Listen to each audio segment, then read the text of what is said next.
My dear student. आज के video lecture में हम समसूत्री विभाजन के बारे में डिस्कशन करेंगे। समसूत्री विभाजन किसे कहते हैं और ये कितनी प्रावस्थाओं में ये प्रक्रिया कितनी प्रावस्थाओं में संपन्न होती है। समसूत्री यानी कि माइटोसिस शरीर का डेवलपमेंट एक कोशिका से होता है जिसे हम जाइगोट कहते हैं। जाइगोट का निर्माण मेल तथा फीमेल गैमीट्स के संयोजन से होता है। कोशिका विभाजन द्वारा ही जाइगोट एक कोशिका से बहुकोशिकीय शरीर का परिवर्तन करता है। कोशिका विभाजन की क्रिया एक जटिल चक्रीय प्रक्रम के रूप में संपन्न होती है। इस प्रकार के अंतर्गत पहले कैरियोकाइनेसिस यानी कि केंद्रक विभाजन, इसके बाद में साइटोकाइनेसिस यानी कि कोशिका द्रव्य विभाजन होकर डॉटर सेल का जन्म होता है। कोशिकाओं में ग्रोथ व रिप्रोडक्शन की विभिन्न प्रावस्थाएं मिलाकर कोशिका साइकिल यानी कि कोशिका चक्र का निर्माण करती है। एक कोशिका चक्र के लिए जाने वाला समय एक वन जनरेशन टाइम कहलाता है, यानी कि एक वन सेल साइकिल में लगने वाला समय वन जनरेशन यानी कि एक पीढ़ी काल कहलाता है। कोशिका के जीवन चक्र में दो पृथक अवस्थाएं पाई जाती है। फर्स्ट आता है अंतराप्रावस्था, जिसको हम इंग्लिश में इंटरफेज बोलते हैं। दूसरा आती है माइटोसिस यानी कि समसूत्री विभाजन। कोशिका चक्र का विस्तृत अध्ययन हार्वर्ड तथा फेल्क ने 1953 में प्रस्तुत किया।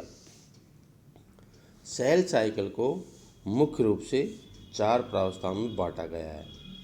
फर्स्ट आता है G1 फेज, दूसरा आता है S फेज, तीसरा आता है G2 फेज, फोर्थ आता है M फेज।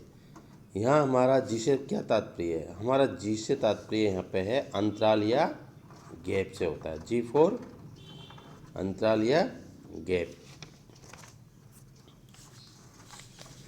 जीवन प्रावस्था ये इंटरफेज का प्रथम काल है। इसे पोस्ट माइटोटिक ग्रोथ फेज भी कहते हैं। इस प्रावस्था के दौरान कोशिका आरएनए, एंजाइम, प्रोटीन का संश्लेषण करती है। इस प्रावस्था में कोशिकाओं में वृद्धि तथा परिणाम में वृद्धि होती है।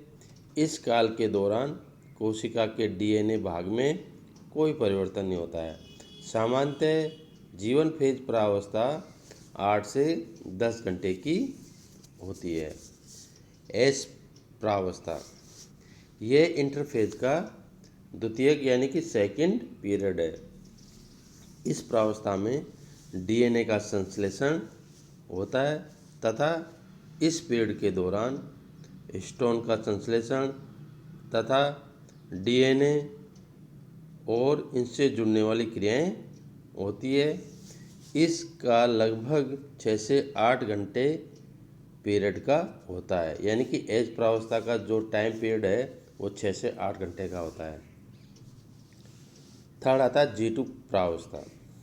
इसे हम रेस्टिंग फेज भी कहते हैं, यानी कि विश्रांति प्रावस्था भी कहते हैं। इस प्रावस्था में आरएनए, एंजाइम, प्रोटीन का संश्लेषण तथा कोशिका की वृद्धि होती है। ये प्रावस्था लगभग 3 से 4 घंटे का होता है। अब G1 S phase, G2 phase में सबसे लंबी प्रावस्था कौन सी हो गई? G1 फेज, जो लगभग 8 से 10 घंटे की होती है। और सबसे छोटी कौन सी हो गई? G2 phase. अब आता है M फेज, यानी कि जिसको हम माइटोसिस फेज भी बोलते हैं। यह प्रावस्था लगभग 1 घंटे की होती है। इस प्रावस्था में सभी कोशिकाएं वृत्ताकार आकृति की बन जाती है। इसे हम डी काल यानी डी पीरियड यानी कि डिवीजन पीरियड भी कहते हैं। डिवीजन पीरियड को हम 4 सब प्रावस्थाओं में विभक्त करते हैं, जिसे हम M, P, M, A, T सब फेज कहते हैं। एम फेज के दौरान सभी संश्लेषी क्रियाएं स्थगित हो जाती है। एम फेज के दौरान जो भी सिंथेसिस रिएक्शंस होती है वो पोस्टपोन कर दी जाती है।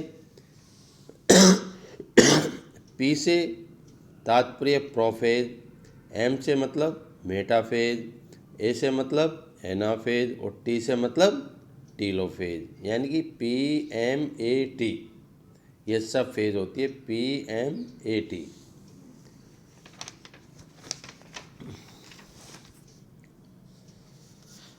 समसूत्री विभाजन के चक्र की विभिन्न प्रावस्थाएं, यानी कि इसमें जो इंटरफेज होता है इसको हमने एक रेखांकित डायग्राम के माध्यम से बताना चाह रहे हैं कि जो जीवन फेज है उसमें शॉर्ट में जिसमें पूर्व डीएनए संश्लेषण प्रावस्था होती है, इसमें लगने वाला समय अलग अलग स्पीशीज में अलग अलग होता है।